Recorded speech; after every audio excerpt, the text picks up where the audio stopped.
Ouça agora o podcast Entre Muitas Versões. Um podcast criado para quem acredita que não existe só um jeito de viver, empreender ou se comunicar. Eu sou Kelly Metzger e te convido a descobrir o que existe entre muitas versões.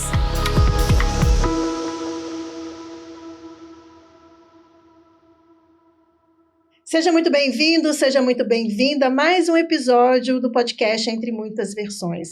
Hoje eu converso com uma mulher que tem uma jornada grande, diversa, muitas versões para compartilhar com a gente. Hoje eu converso com a Angélica Assunção, fundadora da Ara Quantum Assessoria, professora convidada no mestrado da UFMG, conselheira consultiva, mentora, escritora, enfermeira emergencista e atua como executiva de saúde e com saúde integrativa. Angélica, seja muito bem-vinda, é um prazer te receber. Por favor, fique à vontade para se apresentar. Muito obrigada. É um prazer imenso estar aqui com você. Estamos num momento muito ímpar, né, do Entre Muitas Versões, e isso é importante, porque a gente está construindo, né, uma nova versão de nós mesmos todos os dias. E eu vim falar um pouquinho disso, né, exploraremos esse assunto, e eu me sinto muito à vontade para falar desse momento que eu passei, né, e a gente vai conversar aí com a sua condução, porque é o que me trouxe até aqui, né? Poder estar aqui num podcast conversando com você. Isso é uma honra. Obrigada. Gratidão.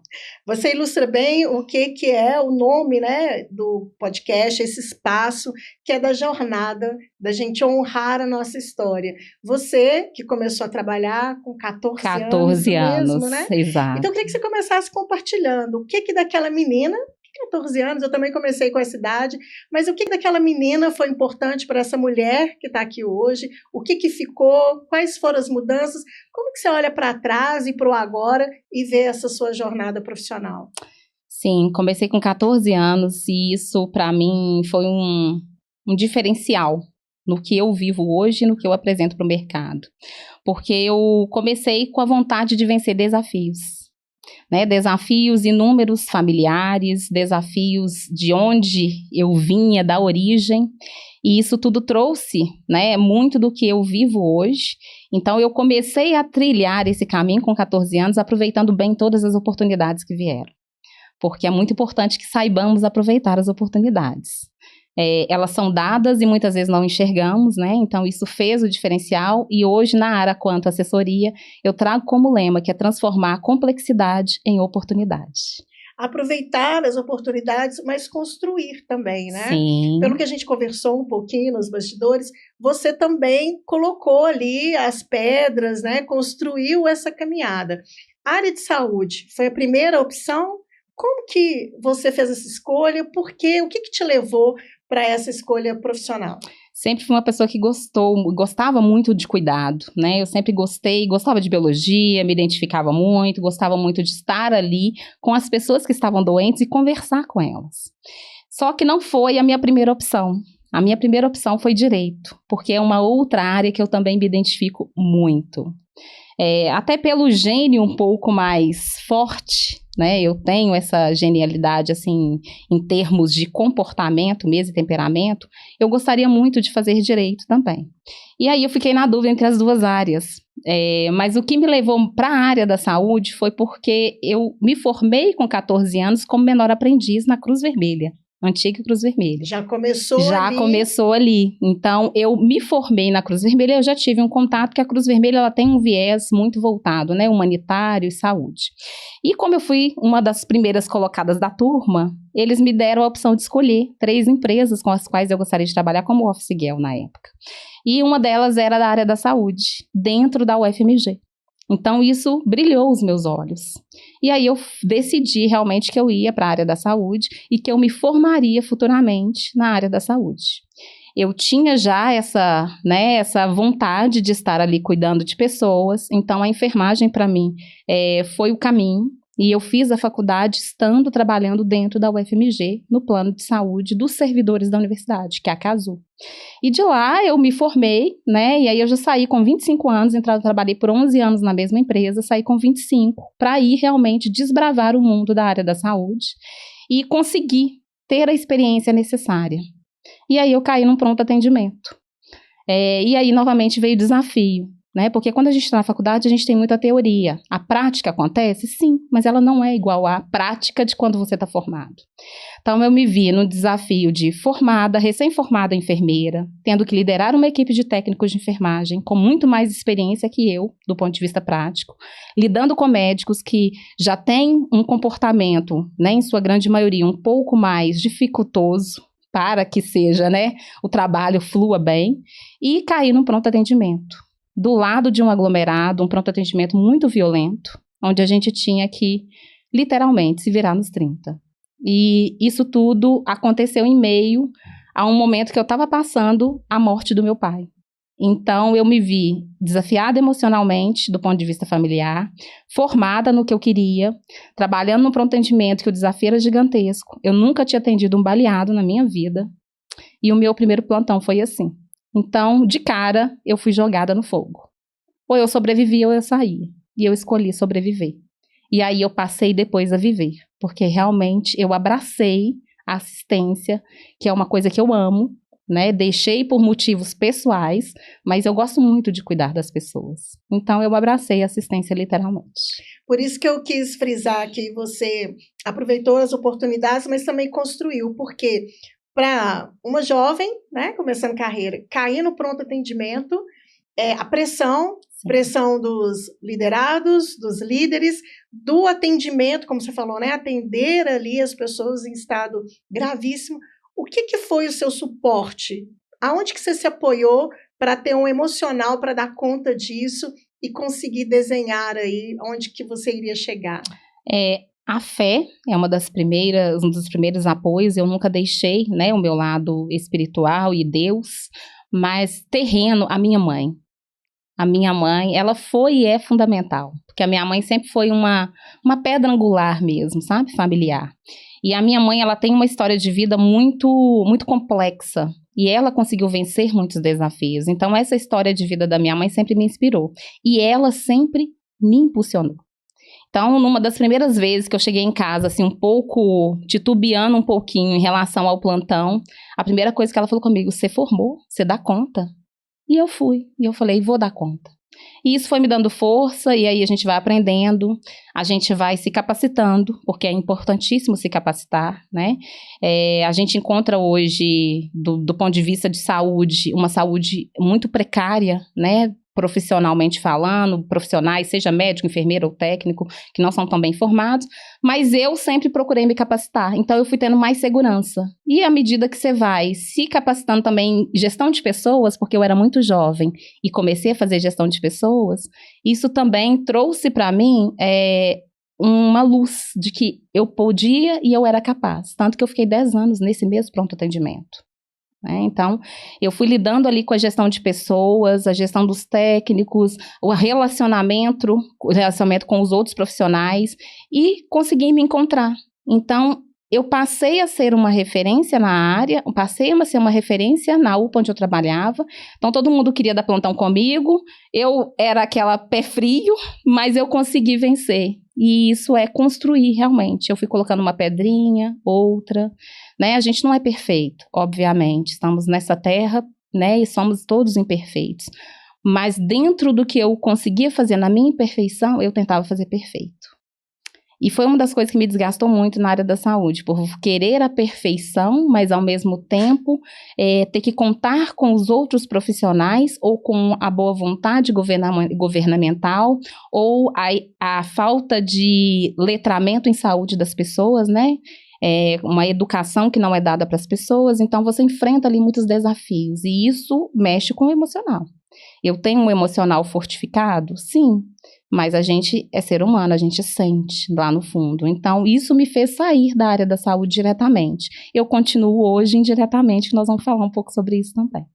E nessa construção, esses desvios de rota, chegou um momento da jornada da Angélica que ela teve o seu primeiro desafio. Sim. Quando a gente fala em empreender, você teve aquele recorte que sou empreendedora ou não? Tenho um CNPJ, mas não tenho um negócio. Conta para mim como que foi esse gancho aí, essa mudança? Isso foi bem difícil, né? Foi um momento em que eu passei uma ruptura. Eu já estava trabalhando numa grande companhia da área da saúde. E eu já era uma pessoa que prestava serviço através do formato PJ. E essa prestação de serviços, ela era configurada somente para emissão de nota. Eu não tinha uma empresa mesmo, mas eu tinha um CNPJ com todas as obrigações. E aí eu me vi, de repente, sair desse grupo, fui trabalhar para um outro grupo, com parte das pessoas que trabalhavam neste grupo, e aí o grupo faliu. Eu me vi desempregada. Tive muitas decepções profissionais, né? Porque a gente confia, às vezes, em algumas pessoas de modo um pouco cego, e isso me trouxe muitas decepções. E eu me vi com um CNPJ que já existia há 7 anos, mas que eu utilizava para uma única prestação de serviços. Ou seja, eu era uma empreendedora sem empreendimento. Eu tinha um CNPJ, mas eu não tinha uma empresa. E eu falei, e agora, o que vou fazer? Eu tirei um período sabático, porque eu estava muito desgastada emocionalmente, e com o apoio do meu marido isso também foi possível, né? Então, eu me refiz, eu fui buscar um pouco mais do autoconhecimento que eu já vinha trabalhando, eu fui para terapia, e aí eu comecei a entender que eu precisava fazer o meu negócio diferente, eu precisava revisitá-lo. E para revisitar, você tem que entender as sombras. Não basta entender qual é. Aceitá-las, né? É muito difícil aceitar, porque você fala o seguinte, você pensa o seguinte, eu consegui reerguer muitos negócios, eu consegui ajudar muitas pessoas, eu já tenho uma trajetória, mas o meu negócio, ele não existe. E aí, eu começo de onde? Eu começo fazendo network? Como vai ser esse network? Eu começo pensando que eu vou para a internet, nossa, mas eu não gosto muito de rede social, que é uma dificuldade que eu tenho. Então, tudo isso vem quando, num momento, você está ali desempregada, usando todas as suas reservas financeiras, tendo que se reinventar e, ao mesmo tempo, não sendo ninguém no mercado. Porque se a gente não está hoje nas redes, de certa forma, ou se a gente não está participando de um network mais ativo de forma presencial, meio que você some, né? Então, você está ali numa empresa, você é aquela empresa. Você saiu da empresa, acabou. E é isso. E aí eu me deparei com isso e eu falei, não, eu preciso me reinventar. E aí eu decidi que eu queria me formar como conselheira, porque eu já aconselhava muitas pessoas e muitas empresas de forma informal. E dava certo o aconselhamento. Eu falei, por que eu não vou fazer para mim e não vou ter uma formação, fazer uma formação formal mesmo? E aí me formei como conselheira consultiva, comecei a frequentar um novo network, e aí eu comecei a sentar em mesas em que as pessoas sabiam muito mais que eu, e eu falava, uou, onde eu estou? E novamente eu tentei aproveitar a oportunidade e conseguir. Porque se sentar em mesas maiores, você tem 2 opções, ou você fica acanhado, ou você fala, eu quero participar dessa mesa. E aí você tem que saber o que você está fazendo. Né? Você tem que começar. E aí eu comecei a querer estudar mais finanças, política, cenário geoeconômico. E aí eu falei, eu consigo estar aqui, consigo bater um papo legal, participar dessa conversa, né? Apesar de não ser uma coisa que eu tenha destreza, eu posso criar, né? A gente não tem destreza em tudo, mas a gente se capacita. Então, essa capacitação e essa destreza veio muito dessa vontade, novamente, de me desafiar. E aí a empresa começou a crescer, eu comecei a ter consultorias, né? E aí das consultorias, como eu estava formado já em conselho consultivo, eu comecei a ter oportunidade como conselheira, e as coisas vieram e estão acontecendo. Então, isso tudo é um pouquinho, né? Um recorte da história. Quero que você volte um pouquinho na questão do network, que inclusive é um dos temas que você aborda em um dos seus livros. É isso, né? Mesmo. O network, eu falo que a gente hoje, com marketing digital, eu quero chegar, ligar a câmera e com 3, 4 posts falar, eu quero que as pessoas me reconheçam como autoridade nesse assunto. Sim. E você trouxe uma coisa muito importante, que é do preparo. Então, às vezes, os mentorados falam assim, como que eu faço para ser autoridade nesse assunto? Estuda.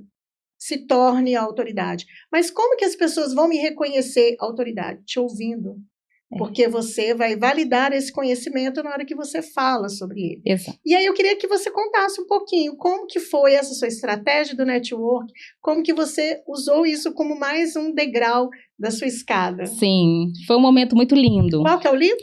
O livro se chama Quem Comunica Empreende, Bacana. tá? Da editora Lisboa. E esse livro, eu recebi o convite para escrever um capítulo nesse livro, comecei como coautora. E esse convite veio através do primeiro networking que eu decidi fazer depois desse período sabático, que eu decidi sair da toca. E aí eu saí da toca, fui para um evento ali na Rua da Bahia, e aí chegando lá conheci uma pessoa que é da área da comunicação. E foi muito desinteressada a nossa conversa, mas se tornou realmente uma amizade.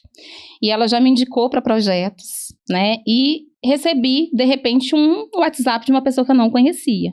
E ela me falou, conversei com uma pessoa que me falou de você, e eu queria conhecer um pouquinho mais do seu trabalho para te convidar para um livro. Eu falei, uai, livro? Eu nunca escrevi nada, eu adoro ler, mas eu nunca escrevi. Aí eu falei, como é que é isso? Ela disse, não, pra você contar a sua história no empreendedorismo. E eu falei, bom, a minha história no empreendedorismo não é como a de muitas pessoas, que é lançar uma rede social e começar a ganhar dinheiro. E aí eu fui pensar um pouco nisso e fui rascunhar, né? E quando eu rascunhei, eu pensei muito qual seria o título, e o meu título foi Muito Além do Pouco. O fracasso é o convite à reinvenção. Esse é o título. Porque eu me fracassei, eu tive que ir ao fundo do poço em vários aspectos emocionais e financeiros para que eu me reinventasse. E isso trouxe toda uma história que eu já estava construindo dentro do networking. Eu comecei a ir em eventos, e no início você quer ir em todos os eventos. E isso não tem também agenda para isso. Não tem, o tempo é finito, né? E o recurso também é o que você falou, né? Não estou ainda com o negócio funcionando, a receita não está entrando, não tá entrando, a reserva vai só diminuindo. Sai mais do que entra, aí você fica, né? Não dá para ir em tudo. Precisa de estratégia, né? Precisa, totalmente. E aí eu falei, vou ter que começar a escolher. E aí eu comecei a escolher os networks. E nesse momento que ela me chama para escrever o capítulo, eu começo a refletir sobre isso. O quanto isso foi fundamental para o meu crescimento, para a minha reinvenção, para a reestruturação da área, né, enquanto empresa realmente, não só quanto CNPJ. E dentro do capítulo eu falo exatamente sobre o NetWeave, né, que é a gente fazer de forma genuína. E muitas vezes a gente vai para um networking, e a gente para um evento, e a gente quer distribuir cartão. E a gente quer conectar com o máximo de pessoas. Eu quero falar com 200 pessoas. Mas não é sobre isso. E as pessoas precisam entender que networking é realmente você conectar com as pessoas corretas. E o que é uma pessoa que é correta para o meu negócio? Eu não sei dizer naquele momento ali. Eu preciso conversar com pessoas, eu preciso entender o negócio dela, relacionamento, entender um pouquinho de comportamento. Muitas vezes as pessoas vão tirar uma foto e às vezes elas não vão te chamar para aquela foto. E você vai se sentir excluído.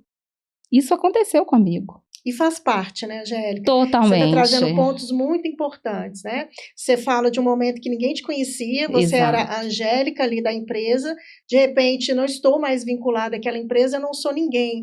E eu tenho que entender que isso faz parte. Sim. Eu vou realmente para um evento que ninguém me conhece.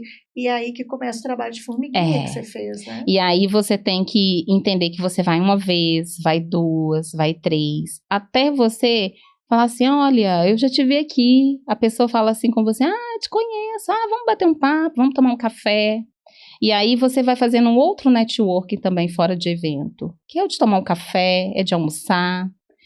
Não vai sair nada dali muitas vezes. Não vai, porque não é para sair ali, é para plantar. E o plantio, ele leva tempo. Né? A gente tem que adubar a terra, aí você faz o plantio, você vai regando, aí você manda uma mensagem. Então você tem também que estar presente. E foi isso que eu senti falta quando eu saí da empresa, porque eu não estava presente, nem nas redes, eu não perguntava como as pessoas estavam, que isso é fundamental. Sem interesse. Se preocupar pelo outro. Se preocupar, né? No LinkedIn pelo eu falo muito isso. É ser interessante, ser interessado. Sim. Mas fica parecendo mais uma máxima, né, de rede social. Mas, na verdade, isso deveria ser independente do digital, mas quando a gente fala em conectar, é realmente se interessar pelo outro. Quando nós nos reconectamos, foi assim. Nós tivemos um evento onde eu estava palestrando, nós nos cumprimentamos na saída, né? Exato. E no outro encontro, você muito gentilmente chegou até mim de novo, né? Se mostrando interessada por mim. Olha, eu te conheci, eu vi a sua palestra, eu vi seu encontro. Então, assim, a gente tem essa disponibilidade para o outro e hoje em dia não. A gente quer chegar com o cartão no LinkedIn, eu quero já fazer o post que todo mundo pare a vida para poder dar atenção para mim. Exato. Sendo que você falou, eu não preparei aquele jardim, eu não plantei nada, né? E aí, quando a gente não planta, que é a colheita, fica mais difícil. E aí, realmente, as relações ficam mais forçadas, num mundo que já está muito forçado, né? Num mundo em que todo mundo quer a produtividade a qualquer custo. E eu já saí da produtividade a qualquer custo há algum tempo. Porque eu entendi que isso não é sustentável e não é o que vai trazer futuro. Eu entendo que o futuro ele é muito mais aqui, ó, olho no olho. Né? Não que a gente tenha ali no olho 100% de certeza, porque muitas vezes vão acontecer também outras questões, né, que vão impactar, mas a gente precisa pensar nesse network um pouquinho mais ampliado, um pouquinho menos cartão, um pouquinho menos que eu vou olhar quem é famoso que tá ali. Eu quero tirar foto com ele, eu quero aparecer na rede com ele. Às vezes você vai estar ali no grupinho e tira uma foto com uma pessoa que não é. Vamos nos fortalecer também. É bom tirar com o famoso? Claro. É bom tirar com uma celebridade, com um político? Ótimo, maravilhoso. Mas e quem está ali que pode também ser lá na frente uma porta aberta para você? Né? E não somente em questão de negócio, na vida pessoal. Na vida. A gente pode precisar das pessoas para tudo. Seja para um momento de saúde, seja para um advogado, qualquer coisa. Até um Uber, né? Se você souber fazer um network desinteressado, você pode colher frutos dependendo do trabalho que você faz ou que ele faz, que presta. Isso já aconteceu comigo. No Uber, eu colhi frutos de uma pessoa que me indicou um mentorado. Eu falei, no Uber. E é muito a proposta do Entre Muitas Versões, o primeiro encontro que você teve presente, é a gente pensar que você vai para um encontro com essa tranquilidade, de fazer uma conexão mais leve, mais genuína, sem criar os avatares, né? Eu já ensaiei o meu pitch, eu já preparei como que eu vou me vender, e não que isso não vá acontecer, não, mas eu acho que tem contextos diferentes, e a gente tem que entender qual é o contexto. E que às vezes você teve aquela reunião de negócio, mas tem hora que você está precisando de uma reunião, como você falou, alguém que te indique um livro, alguém que troque, que te dê alguma dica para que você possa resolver um problema pessoal, que te traga uma clareza sobre um desafio. Então, a gente tem que entender que a vida tem dinâmicas diferentes e a gente tomar cuidado para não entrar em caixas, porque é aí que o resultado não vem. E por falar que a gente tem dinâmicas diferentes, na sua jornada, daquela menina, né, daquela jovem que começou no pronto atendimento, temos uma mulher que chegou em cargo de liderança. E nos bastidores eu te perguntei, falei, bom, você que esteve nos dois lados, como que você vê hoje esse desafio das gerações, né? Então, como que você vê esse líder estar preparado para os desafios dos liderados de gerações diferentes? Como é que você vê isso hoje, Angélica? Eu estou no mercado hoje. Atuo como consultora, tenho a minha empresa, né? E também exerço um cargo de executivo em saúde. Eu estou numa das empresas, eu exerço mesmo um cargo de executivo. E liderar pessoas na geração atual não é um problema só da geração atual. Não são os jovens de hoje que têm que totalmente se adaptar. Óbvio que a gente tem hierarquia, a gente tem uma questão mais nas empresas voltada a resultado e produtividade, isso tudo impacta, isso é importantíssimo, isso é indiscutível. Mas os líderes precisam entender como fazer com a nova geração, como se posicionar. Leitura de pessoas, volto a falar. Né? Eu estou fazendo uma formação em personalidade e comportamento humano, até pelo meu viés mentora, e eu vejo que muitas vezes as pessoas os líderes, eles querem se fazer entendidos através da eu mando, você obedece. Não existe mais eu mando e você Não tem como. obedece. Eu acho que já há algum tempo isso vem mudando. As pessoas é que não estão se preparando para isso. Só que a gente chegou num momento em que o jovem de hoje, ele é o jovem que ele tem que ser para o mundo de hoje. Ele é o jovem da rede social, ele é o jovem do imediatismo, porque nós estamos criando um mundo imediatista. Um mundo que, às vezes, não pensa na coletividade. Então, infelizmente, ele é fruto desse meio. E o meio sempre vence. A gente tem que entender isso. Não vence quando você tem um querer mais forte, mas ele vai vencer se você não tiver. E esses jovens estão sendo criados nesse meio. Então, os líderes de hoje precisam ter maturidade para entender que eles são os mais velhos. Então, eles também precisam ter mais maturidade que os mais jovens. Maturidade não está ligado somente à idade? Óbvio que não. Mas a gente ter idade e não ter maturidade é muito mais danoso do que a gente não ter idade e não ter maturidade. Então, a gente precisa trabalhar esse aspecto com as lideranças, de elas entenderem que elas precisam se autoconhecer. Elas não precisam acertar sempre. Porque, às vezes, o líder também se cobra que ele tem que acertar o tempo inteiro. Ele também tem dúvidas. Ele também é ser humano. Ele também precisa de orientação. Ele também precisa de orientação. Então, por consequência, as empresas também têm que pensar nessa orientação. Então, eu tenho vivenciado situações em que a gente tem liderados na equipe dessa empresa que eu comentei e são liderados jovens.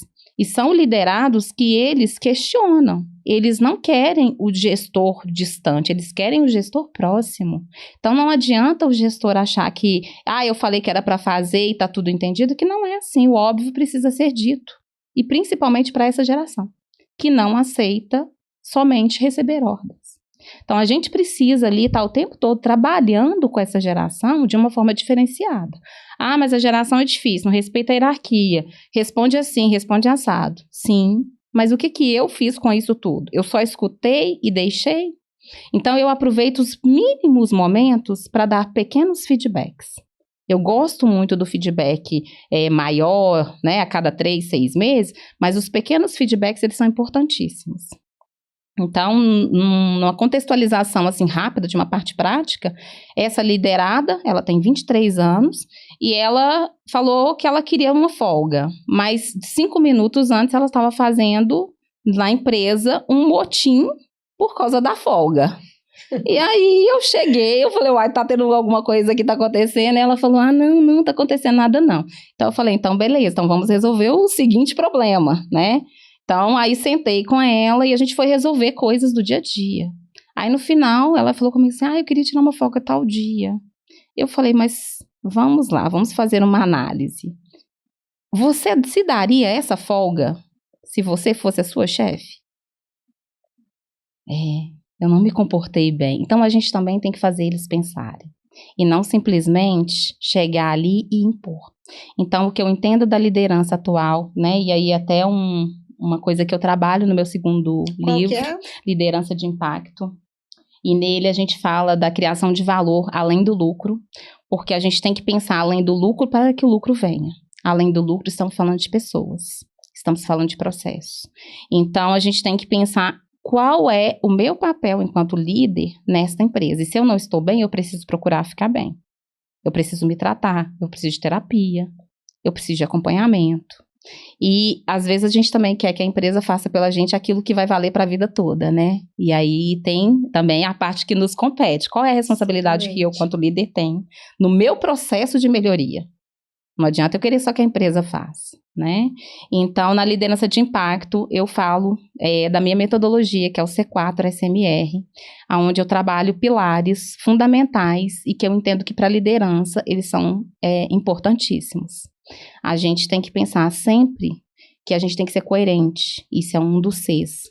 A gente tem que ter consistência no que a gente faz, mais do que constância, né? A gente tem que ter ritmo. A gente precisa ali ter cuidado, e o cuidado comigo e com o outro. Como eu vou falar, como vai ser. Tá sentando direito, tomou uma água. Isso é importantíssimo. Cachorro tá doente, eu perguntar como é que tá o cachorrinho, custa. Eu não quer dizer que eu vou ser amiga da pessoa, mas eu tenho que ter uma empatia mínima, até para que eu tenha resultado, né? Então, eu tenho que trabalhar alguns pilares. Eu tenho que trabalhar a sabedoria, né? Que é mais do que o conhecimento. Eu tenho que trabalhar a maturidade emocional, a minha e a do outro, apoiá-lo nesse desenvolvimento. Eu tenho que trabalhar a responsabilidade coletiva e a responsabilidade individual.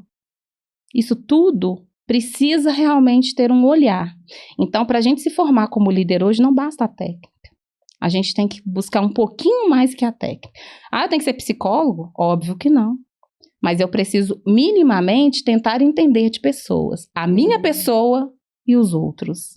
O que tem de personalidade no mundo? Ah, faz um teste DISC, vem lá trazendo alguns perfis e tá tudo ótimo? E o que eu fiz com aquilo? E no dia a dia eu posso ir trabalhando um pouquinho. Porque você vai ter um resultado muito melhor e vai trabalhar menos até, de forma mais inteligente, com mais resultado, do que se você ali ficar ali, só dou um feedback, melhorou, beleza, não melhorou, eu demito. Que é a parte mais fácil, né? Alguns casos são de demissão mesmo. Sim, mas é o que você falou. Falar que você é uma pessoa competente para lidar com pessoas, você tem que pensar que tem todo ali um processo de desenvolvimento de pessoas até onde cabe. Porque, como você falou, tem casos que é demissão. Mas se você simplesmente, cheguei, pedi, não fez, demite, aí ficaria até mais fácil ocupar esse cargo de líder, né? Exatamente. Aí eu demiti, não quero ali, né, ter preocupação em desenvolver pessoas. Não quero esse confronto. Não quero confrontar. Competências. E o confronto, ele é importante. Às vezes você tem que confrontar mesmo, né? Então, assim, consultorias que eu já prestei, às vezes o líder não quer dar notícias ruins. E tem notícias ruins que precisam ser dadas. E tem feedbacks que eu preciso dar, e tem chamada de atenção que eu preciso fazer, mas eu tenho que saber fazer, e como eu vou fazer. Né? Não é só o como eu gostaria, é como aquela pessoa também gostaria, porque muitas vezes eu estou lidando com pessoas diferentes, e eu falo que é igual filho, né? Os filhos são diferentes. Às vezes a gente fala assim, mas meu pai puxa saco de um, puxa saco de outro.